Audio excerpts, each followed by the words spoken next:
Hi everyone, welcome to a brand new episode of the Outlier podcast. I've got Steve with me. Hi Steve, how are you doing, sir? I'm good. Good. Can't complain. Monday morning, so I think it's still early for you. It's like 9:40. For me, it's 12:40. So the entire week lies in front of me. So good. Good stuff. Quick introduction who Steve is. I mean, a very good.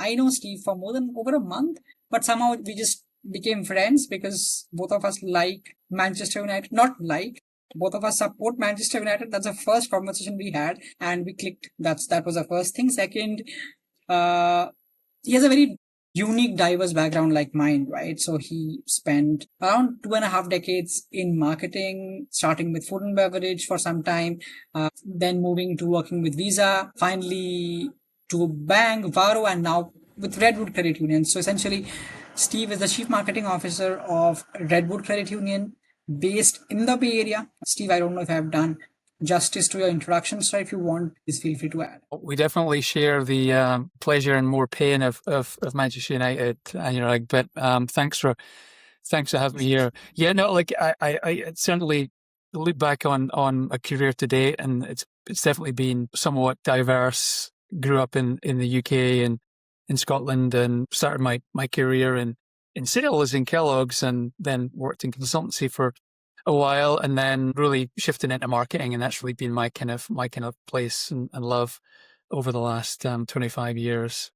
Spent quite a while in the beer business, and that was great fun and great opportunity to really learn how to kind of build some incredible brands locally and globally in a really interesting category. And a decade or so at Visa, got a chance to work on some great initiatives there, Olympics and FIFA, and large kind of global initiatives. And then more recently within the world of Fintech, which was also another era, another set of learning. And then over the last almost year at Redwood, which has been fantastic. So yeah, excited to chat with you. Interesting, Steve. So that's quickly summarizing your journey, but you want to talk about your journey so far, Steve? I mean, where did you, I know you just talked about, but do you want to double click on your journey? What made you come to credit unions? Why credit unions after working with giant, large corporations, and finally you're in credit unions? So how has that journey spanned across? Yeah, now I think if I look back on certainly the decision to join Redwood, and if I look at previous decisions to take certain roles, either internally or externally within companies, it was all really anchored around three things. One was, how do I think about the company and the leadership and the culture of the business? And the second is like, what's my mandate? Like, what is the opportunity ahead of me in leading a team? And when I kind of put those things together, like, does it get me excited? Does it really get me excited? And when I was having the conversations with the Redwood team last year, what struck me was incredible track record of growth, hugely ambitious about the path forward. The culture was something I'd never seen before, really grounded in purpose. And the brand was extremely strong. And there's an opportunity to take things to the next level. And so when you put all those things together, it kind of got me really excited. And fortunately, the Redwood team kind of felt the same way. And here I am. Everything happens for a reason, right? From beer business to joining credit unions, both the extremes. Interestingly, the chief AI officer of Heineken also came to the podcast. Its world is small. Let's move to the first question, right? Now, Redwood serves the Bay Area. Bay Area is it's a very diverse community, right? I mean, essentially, from the long time residents of 70s and 80s to now digital natives like us coming in. I mean, if I consider myself, I'm a zillennial. I'm the starting of millennial, but almost, cross of Gen Z and zillennial. For us, digital is very important, right? So how do you think brand relevance actually varies across member segments, from like the long-term folks out there plus, and on the other side of extreme, the digital native community that you see over there? It's a really interesting question, and one that might not seem obvious at first, because when I think about my career and working on global marketing for a long time in Heineken and at Visa, you're working across countries and continents that are obviously very diverse in many ways, but one is always looking for the commonality, always looking for understanding the commonality, always looking for the differences and making sure that in finding one, you're not sort of compromising on the other. But you're quite right. Like when you really take a step back and think about the area in which Redwood Credit Union focuses, San Francisco and the North Bay, it's very diverse. It's diverse kind of from the kind of urban, urban populated San Francisco to the North Bay and up to Sonoma, Marin, out to parts of the East Bay. Significant differences in socioeconomics and differences in many different ways. Like at the end of the day, your question was about relevance. And at the end of the day, a relevant brand is one that consistently matters to the audience, consistently matters. And in order to consistently matter to any audience, you really need to understand their needs and you really need to understand their values. And that is where Redwood has done an incredible job at really understanding those things. Sure, it's the needs that you have within the category, so financial needs, but ultimately making sure that the values of the organization also align with the values of the audience. And if you can do that effectively, you're in a position where you're able to drive an incredible level of relevance with the audience. And there's one way in which I think about that is Redwood's purpose. And all organizations have purposes. And what I've been struck by in credit unions is how motivating those purposes are. And what's really different for me about Redwood is the purpose is not just a bunch of words. It's something that we live and die by each day and run the business by. And our purpose is incredible. It's to inspire hope and elevate the financial well-being for individuals and communities in good times and in bad. It's one thing to have that on the wall, but the other thing is to live and which is what I've seen the Redwood team do consistently in the time that I've been here. So if you deliver against relevance and you have a strong purpose and that purpose resonates with your members and prospective members, that's where there's a lot of wealth, a lot of success. Question is about your experience from the outside world, right? I mean, I came from Accenture. I brought in a few experience that I could transfer. Talking about a transfer learning, I could extrapolate out a transfer learning from what I learned in consulting. Then moving to credit unions is so similarly from you. I mean, you came from global consumer brands, right? Where consumers are consumers and customers, they're not members, they're actual customers, right? Like be it Visa or Varo. Two sides of the question. One is if you were to extrapolate the lessons you learned in those organizations. So which lessons from that side of the world are you applying to your role right now? That's one. And second, which are the ones which do not apply? Because there are a lot of them which do not apply. I mean, credit unions don't talk about EBIT. Credit unions don't talk about profit. That's a different ballgame altogether. But our life before credit was about EBIT. So that might be one of the differences, but just throwing out an idea. That's a question I want to ask you. What are the lessons you can relate to or you cannot relate to? Yeah, no, I think about that. I think about that a lot. And I think at the end of the day, your career is like the sum of all of these different lessons that you learn over the years. Things that you take from one role to another, working with one leader to another, working with different people, and figuring out what worked and also just as importantly, what. And I'm definitely applying many things in my current role, things that I've learned, in the past, and also learning new things and being open-minded and not assuming I know the answer, because every company is different and all situations in many cases can be different. But if I kind of double click into that, the beer business is extremely interesting. And I think at the end of the day, if you think about great beer brands, they really have played on the intersection of culture. They've really played on the intersection of culture, and they have delivered incredible storytelling and cultural relevance. And in many cases, they've been able, in the best cases, they've been able to kind of have a place in the hearts of the audience and the customers that they serve. So that's really interesting. I think Visa was, and I'll come back to why that's relevant today, but Visa, fortunate to work on these huge platforms where you have the ability to identify insights that will unite 200 plus countries during these incredible moments in time. storytelling on a global level, being able to really, really focus on insights that really are relevant for millions of people. Like it's not easy. At the end of the day, the only way you can really do that effectively, any global brand, is to bring it back to a certain set of core human needs and core human truths. For example, if you're working in the Olympics, working in FIFA, one of the greatest truths that you can buy into is the notion of belonging. That's directly applicable to the credit union movement and to the credit union difference and to the credit union experience from a member perspective. Sense of belonging. That's certainly bringing that in. And in the world of fintechs, just the ability to move quickly and be the speedboat, not be the oil tanker, and to be a bit more nimble. You're also more susceptible to the waves on the ocean when you're the speedboat, right? So in many cases, you're forced to pivot, but just being agile. And I think about my current role, the role at Redwood, it's this incredible, it's a mixture because we're a large, sophisticated financial institution growing ahead of our, peer set in our field of membership.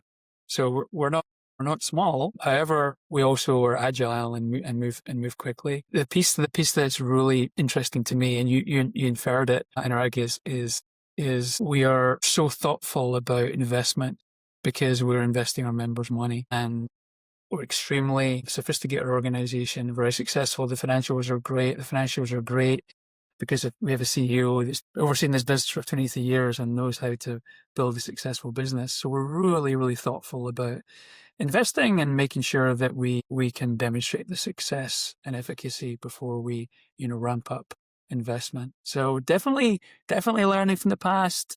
Definitely also keeping an open mind because one can't assume that what's worked before is going to work in the future. But yeah, it's definitely an interesting set of experience to pull from. I'm sure. So we all have those moments of learning that you can pass on to the other next phase of the life. That's what we are trying to do our best. In terms of modern marketing, right? Marketing has changed a lot. I mean, we were talking about sending direct mails. Though that's still a very effective channel. When you do omni-channel reach out, direct mail plus digital, that's the most effective channel for credit unions. But how do you define modern marketing inside a credit union? I mean, what should a CMO be accountable for in this year or next year? That wasn't the case like 5 years back, right? So what do you define by modern marketing? Yeah, that's a great question. I think the what defines modern marketing and communications in a credit union should be the same in terms of philosophy and capabilities as it is in any other leading organization. Whether it's I'm not sure whether the time frame compared to 5 years ago or not, it's probably a bit longer than that. But ultimately thinking about marketing as a driver of growth, and thinking of marketing and communications investment as an investment, not as a cost. So perhaps 10, 15 years ago, I think in my career, different phases, there was a big focus on brand and a big focus on product, and now laterally a big focus on performance and growth. It needs to be all of those things to be effective. And so, as a marketing and communications leader, you need to be able to balance the short term with the long term. And we need to be able to build and continue to strengthen the brand whilst also making sure that we're supporting the shorter term, medium term growth goals of the organization. So I think when I think about modern marketer, I really think about growth as an imperative, but also being really clear about the limits of marketing and the different tactics that one deploys and making sure that you have the right balance of those. So it also ties into making sure that we have the right metrics in place to measure the efficacy.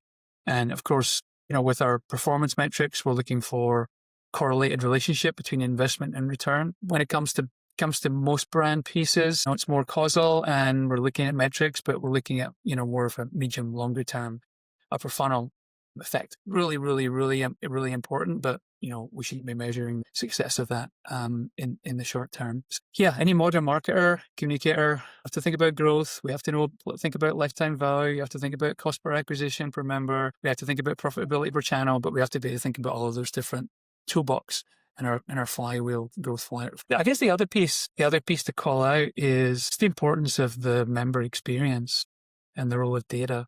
Experience, if you're a marketer, remember experience sits within your inverted commas organization or not. A modern marketer really needs to focus on experience, including face-to-face with us, for example, with our 23 branches, but also the digital experience.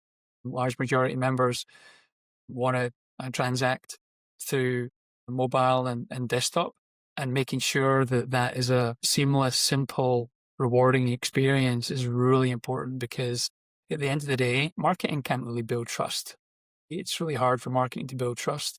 And the trust is really built through those day in, day out interactions that a member has with, in our case, with Redwood Credit Union.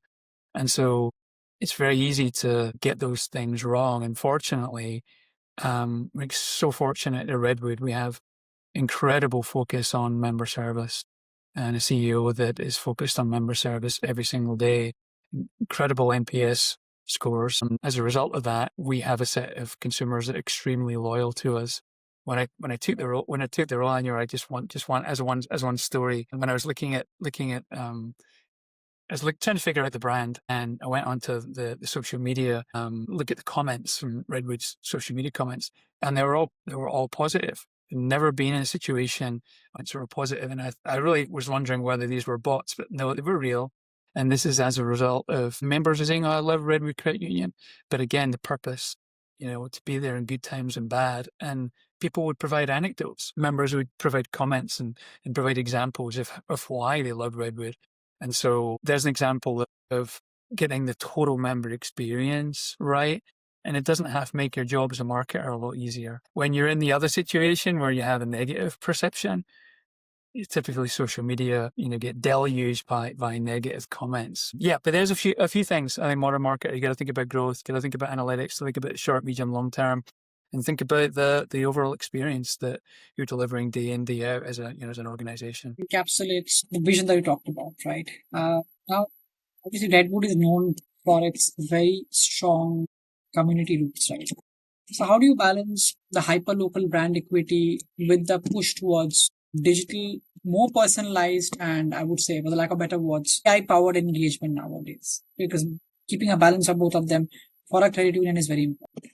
Yeah, so that I think you hit the nail on the head. It's a balance. Strategy is a choice. This is not an either or.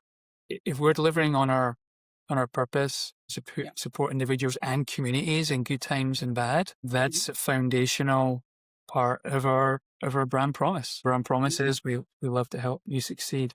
And so the focus on communities and the members is an absolute must. And we need to make sure that we are investing in and delivering against a kind of strong digital experience. Unfortunately, the team here has built a really effective experience digitally. In fact, iSky is a third-party research company. It's consistently voted Redwood's app as one of the top financial apps in the US. So they've got the right balance, and we continue to focus on making sure that we're very focused on our communities, but also we show up and meet our members where they want to be. Many members want to go into a branch to do things.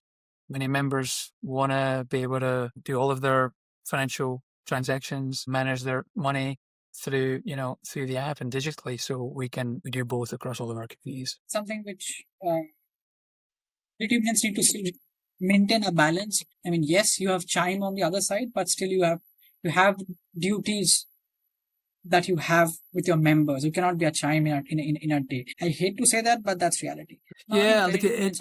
I think when you look at the leading fintechs, you have to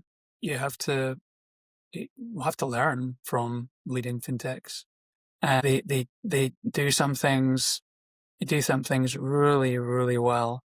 The speed of being able to join one of those companies, it's seamless, fast. That's really, really important. And at the same time, we're marketing and leading with purpose as well as products, and making sure that our technology is backed by humans. So there's a human touch to everything that we do. That's well rounded.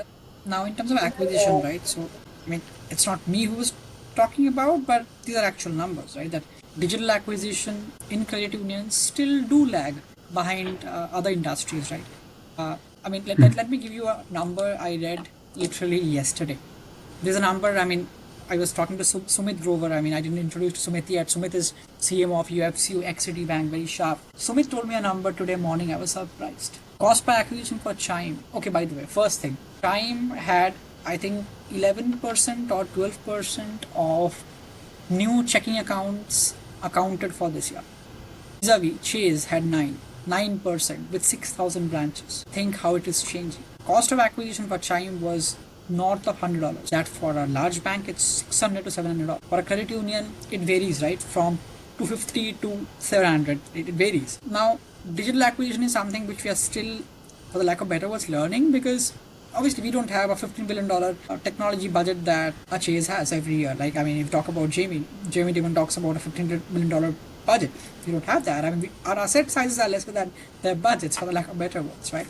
But still, we need to remain relevant by doing digital acquisition. So my question is, since digital acquisition still lags in credit unions, we are still believer of branches, and yeah, that's absolutely there. What is Redwood doing differently to accelerate, I mean, the entire journey from acquisition to activation digitally? So I'll answer the question by taking a step back and thinking about to where we started this conversation around how do you make a brand relevant. Well, when you think about the financial needs of people, what Redwood has done extremely well is really to identify where there are a whole set of pain points, and where people frankly are being kind of ripped off today, and made sure that we have offerings that deliver against our purpose. So whilst we offer excellent products across traditional kind of verticals banking, so our free checking account, free ATM, we have a benefits checking product for $7. You get $75 worth of benefits. We offer Visa credit cards. We also have, loans across mortgages and auto and insurance, a wealth advisory division, and even a car lot, auto lot, which is, I believe, the only one in across the credit unions in the US. And each of these things is designed to solve a set of problems. When you think about the digital experience, we're really focused on making sure that it's easy for prospective members to find us and easy for them to join the credit union. And when they join the credit union, we make it as easy as possible for them to find the products that they want and they need. And so our digital experience has been updated a number of times over the years, and we're always learning, always thinking about different ways in which we can enhance the existing experience. That is ways to make the join experience a little bit faster and a little bit more seamless, or different ways in which we can talk to members about different products and services that they may want and need, but looking to hold their hand through the experience. Now, Steve, every CMO is just grappling with AI, right? I mean, I think there's an AI overdose that's happening. You might need to take a pill every day to flush out AI from your brain every day, because all vendors to partners to consumers, everyone is talking about AI. I mean, I fear this has become just a buzzword nowadays. I mean, I feel ashamed because I did analytics, data science 10 years back at Accenture. Now people doing the same thing but talking AI, so it's a buzzword. I mean, you came from Visa, you know how it works. Where do you see is the near term, I would say, where do you see the biggest near term unlock? Right? Is it like the creative or personalization or the operational efficiency? Think about a broader creative, not only just the marketing organization, but as a broader ecosystem. Yeah, certainly fast-moving topic. To your point, really hard to kind of have a grasp on it. But I definitely see the impact in operational efficiency, in particular personalization and creative analytics. I'm a little bit less bullish on elements of creative right now. Mm-hmm. But it really does depend on your use case. For example, at Redwood, we're we're so focused on members and using members to tell our story that I can't ever imagine that we would utilize, AI generated creative in our priority, but I can imagine in other organizations where you're doing, large sets of versioning across different segments and countries, that it could be, quite efficient. But I think operationally, the ability to just automate routine tasks that can free up time for higher value work is definitely something that we're seeing. And obviously on the paid media side, the way that Meta is moving, literally we're already there in a world where we're setting daily budgets and targets, and then letting the machine optimize. So that's going to be a big shift over time. I think that the main piece that I'm left with is just this feeling that brand is going to matter more than ever. Mm-hmm. And I think perhaps there's been a big shift in the last 10 years to 15 years to pure performance marketing. I think many companies have realized that if you don't have the brand strength, it can become a bit of a world of diminishing returns on the performance side. And we will see what AI is going to be able to do from a pure creativity perspective, in terms of generation rather than just scraping content. How creative will it be in pure creativity? I really think that the importance of brand is going to be reinforced over the next few years, and then none of us have a crystal ball, right? We shall see what happens as AI kind of evolves from there. Yep. In the interest of time, Steve, I know you've got your day to run. One last question: as you look ahead, what does success look like for Redwood over the next 3 to 5 years from brand growth and experience? I mean, you can maybe pick up one of them. I know it's a broader question, and I'm sure you don't have a crystal ball, so that's okay. You can just try to do the best that you can. Yeah, look, I think that we have this incredibly loved brand, and what we're going to do over the next 5 years is to maintain our accelerated but sustained growth track record. See how much we can accelerate that even further. Not growth for growth's sake, but very much focused on sustainable growth. So that's kind of like number one. Number two, on a brand level, to reinforce Redwood to the point that we are the most loved financial institution in San Francisco and the North Bay and the communities that we serve. Which when you think about financial services, being loved is a lofty goal, but I believe we can deliver against it. And when I think about experience, like I really would love every interaction to be really effortless and personalized, and also human, even if it's powered by AI. I think that's really important. So, Steve, this was a great conversation, and again, sir, thank you, and I appreciate the time that you spent with us. I know you are really busy. Monday morning, thank you again. Really appreciate this time. Thank you. And great. Thanks for having me. Great to see you. Absolutely.